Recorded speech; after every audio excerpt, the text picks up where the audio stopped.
Hello everybody, welcome back. This is Damionblackgear playing more Magic the Gathering. Still continuing on with this list. I know some of you are probably tired of seeing it, but we're sticking it out because this is what we got for right now, and we're actually working towards Maverick. As you can see, a lot of the cards kind of intertwine and are useful in either deck, so we're looking at that one. Granted, it is not the best for the meta right now with all the show and tell decks and all of those things. It does create an issue there, but I think that we should be okay, that we should be able to fight off and beat some of these other decks and kind of give them a situation that they don't exactly like. We have changed the list. As you can see, there are no more diamonds, so we don't have that extra slot. We're going to give this a shot again. I didn't like the original list that I had that had the shamans, but we're going to try it again a little bit differently, a little bit different setup. The thing is, I think that we may have too much of the removal out front than we need, and that's just based on that. So I'm actually going to pull a sword to the board, which may seem crazy, but I think that having 3/3/2 will be enough when paired with the Liliana, that having the extra discard may actually be the thing that we want. That being said, maybe I should pull a Decay. No, there are more things that I can hit with Decay than I can with Sword. So, yeah, we'll stick that out. This'll be where it sits for right now. Other changes that you can see, we've got this funny card here. Why the heck am I playing Bird of Paradise? Well, let me make it plain and simple, very clear. This word right here, let me put that around this way. You see that? This is flying. This means that it gets over a lot of the different problems that we're having with having board stalls and things like that. Additionally, a flying bird, aka angry bird, when holding a Sword of Fire and Ice, is something that a lot of decks still would have trouble with. It gives us a way to stop lingering soul tokens, it gives us a way to attack the player, keep cards in our hand, and we're actually using the sword over the Jit, which as you can see isn't in the 75 anymore, because the only match that I've actually really wanted it against has been Burn. So we're now using the sword as our card draw engine as opposed to Sensei's Divining Top as well. So it's kind of taken two slots, and it's something that we'll be able to get with Mystic and be able to force situations where a lot of the time we would have been just stuck waiting. And on a bird, it's amazing. I mean, Jace can't bounce it, and it's constantly 2ing the Jace. I can live with that. Wow, I clicked. There we go. Oh, that's cool. You notice that? Oh, it's not doing it now. It was changing this picture over to the 7th edition. That was kind of cool. There we go. But we do have 2 shamans still, and I know that this has less late game potential, but there is only one of them. We'll probably be green sunning for that first, unless we're playing against like Reanimator or something, and then we know that. That does create a possibility that we could just get blown out. We have 2 shamans still. Kind of the 3 mocks setup, although we now no longer have that 4th. So of our first turn accelerants, we have 1, 2, 3, 4, 5 as opposed to 6. And I don't think that's going to cause too much of a problem. Also, because of the way the format is, with there being so few creatures in all of the decks, I think that 3 swords will be fine. I understand that a lot of decks are running Deathrite Shaman, but if we're on the play, we drop ours first, suddenly theirs can't produce mana, they have to be able to kill it first, and we should be able to kill theirs as well. We do still have the 2 pulses, and you know what? I think I'm going to swap a pulse for a swords. That seems like it may actually be better, because we have a way to kind of get in for Jace and whatnot. I'm going to pull these down and try and keep them in some type of order. Okay, continuing on. So we've added the duress back to the main. You guys saw it just a little bit ago. Just something to help kind of keep things in check. I've already explained why I like duress over Inquisition. I'm not as worried about the creatures. I mean, I have kill galore. I should be able to stop just about any creature that really comes in and causes a threat. So I shouldn't be too worried about that. Moving on, that pretty much covers up the 1-drops and the man lands or the lands. There's 1 man land. I almost said there are none. We're going to stick out with the 3 mystics. We have 2 pieces of equipment, and Mystic has been pulling its weight. Every single time that I've played it, it's been able to force a reaction out of my opponent instead of a pro action. Yeah, they've been reactionary as opposed to proactive.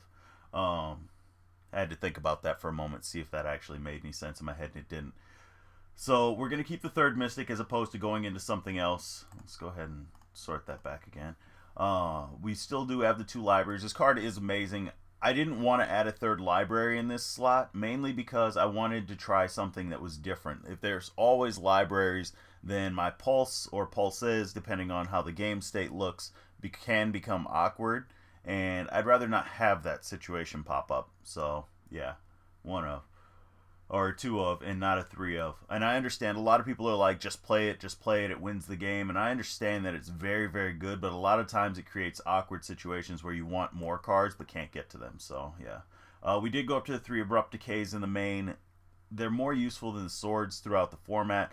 They're useful against the Tess and Ant decks and whatnot, but they also create a presentation. They don't create presentations. They create situations where you can get stuck behind something that costs more than that, or multiple things that you need to blow up, and that's why we still have the pulse.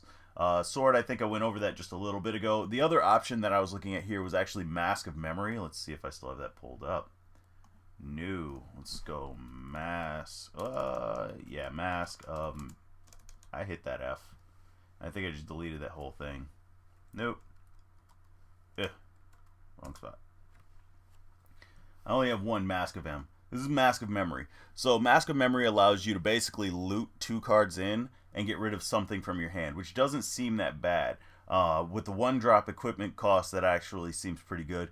But the thing is that you have to do combat damage to the player, so the bird needs to have the singleton out there in order to actually be able to deal damage, whereas with this, it doesn't. The mask does, however, allow me to go 2 cards in and get rid of any card from my hand. So if I'm like flooding, I can go 2 cards in, and it's like you see Stoneforge Mystic and Stoneforge Mystic.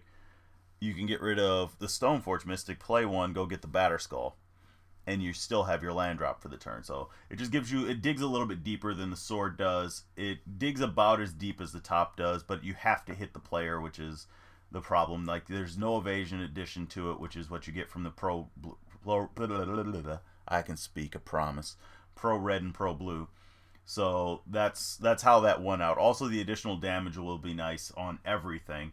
All of my equipment now allows my bird to deal damage. All of my equipment now does other things outside of just be what it is. Which Jit, don't get me wrong, Jit is amazing. Jit is the best aggro stomper around. Having an active Jit will typically destroy any type of aggro deck, and I don't know how much I can express that.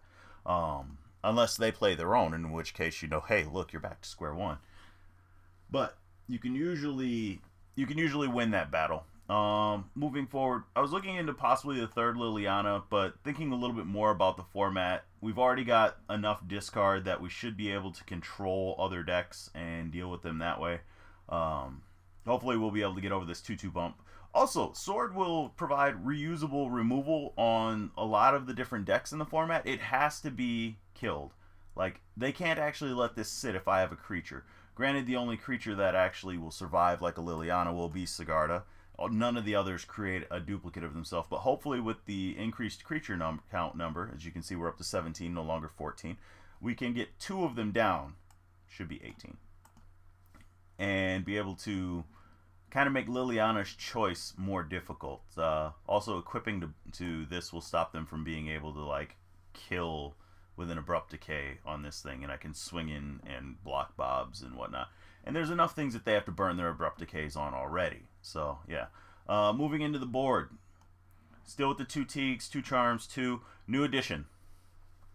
Kitchen Finks are... Originally, we were testing out the... what is the other guy? The Strangurgeist. And there's a list that got posted that did pretty well. And it had 2 Kitchen Finks on the board. I figured, why not? I mean, I know where they're coming from with this idea. It crushes Liliana. It gives you life. Why not? And a lot of the decks can't really deal with something like this. And it's the same reason why I had the Strangurgeist. Except for this one will have a secondary purpose. Now, hopefully the game doesn't decide to crash on me again and not let me sideboard. But, yeah, I mean, every time I've had this in, it's been fine. The debate was between 2 and 1, and that's where the extra Liliana slot actually was going to be. We did move a Pulse to the board. You guys saw that, so that's not a big thing. Extractions and Thalias. I think we had 3 last time. We're down to 2, and that's mainly because that was in this slot. This also helps against the burn matchup, which is kind of where this was going into. We now have 4 hate bears as opposed to 5, which means that our test matchup gets a little bit worse and our other storm-based matchups get a little bit worse.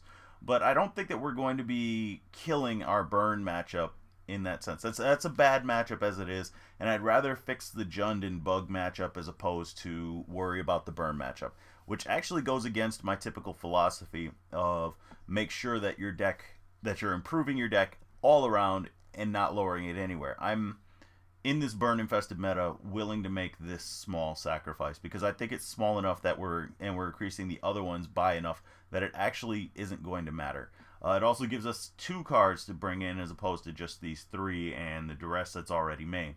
So yeah, that's a thing. We've also got another Thrun, which will be used for the Miracles matchups and whatnot. A lot of those matchups, like forcing them to have to burn through things and then still having this sort of fire and ice. Like, granted, the protections don't become as relevant. They force Lingering Souls blocks. That's going to be about it.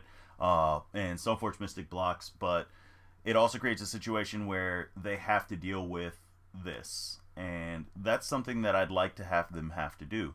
That being said, perhaps this should be Elspeth. I do have an Elspeth, so I could toss that in there. But we'll give this a shot and see how it works out and go from there. But I'm going to go ahead and end this part of the recording so that I can go ahead and register for the event. And that will be all. All right, bye-bye.